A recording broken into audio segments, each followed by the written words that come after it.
अहिल्याबाई होळकरांची किमान एक 7-8 पुस्तकं वाचलीत. कारण त्यांना काय का झाला असेल फॅसिनेट, त्यांनाच का झालं. कितीतरी राण्या होत्या, कितीतरी राजे होते, कितीतरी घराणी होती, मग त्यांनाच का झालं असं मला प्रश्न पडला होता. पण मग नंतर कळलं की त्यांची नितांत श्रद्धा होती या सगळ्या म्हणजे शंकर हे त्यांचं आराध्य दैवत होतं. मग त्यांना सगळं वाटायचं की प्रत्येक कार्यात त्यांना शंकर दिसायचा. मग नंतर जसं त्यांना त्यांचं पतीचं निधन झालं, पुत्राचं पण त्यांचं निधन झालं, मग तो पुत्र शोक जो त्यांना त्यानंतर त्यांनी मग प्रत्येक यात्रा चालू केल्या स्वतःच्या. मग त्यांना तिथल्या स्थानिकांकडनं कळायचं की अहो हे इथं असं झालंय, हे इथे असं झालंय.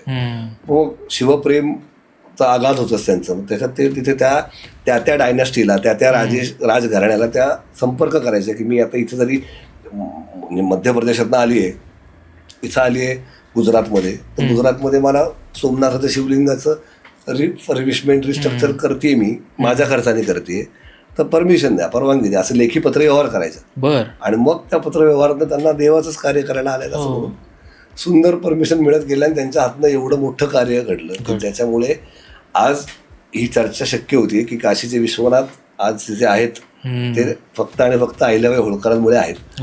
आणि त्यांचा तिथेच अहिल्या घाट नावाचे घाटही आहे की ज्याच्यावरती त्यांच्या स्मरणार्थ केलाय. मोदी साहेबांनी कॉरिडॉरमध्येच ललिता घाटाकडे जाताना एक मूर्ती मोठीच्या मोठी पंचधातूची अहिल्याबाईंची तिथे केली आहे, खास लक्षात ठेवू. आतापर्यंत जर तुम्ही हा व्हिडिओ बघितला असेल तर खाली सबस्क्राईबचं बटन दिसत असेल तर सबस्क्राईब करा. जर तुम्ही इंस्टाग्रामवर बघता तर फॉलो करा. आणि पूर्ण पॉडकास्ट बघायचा असेल तर आमचा कॉस्मोस्टार मीडिया यूट्यूब चॅनलवर नक्की बघा.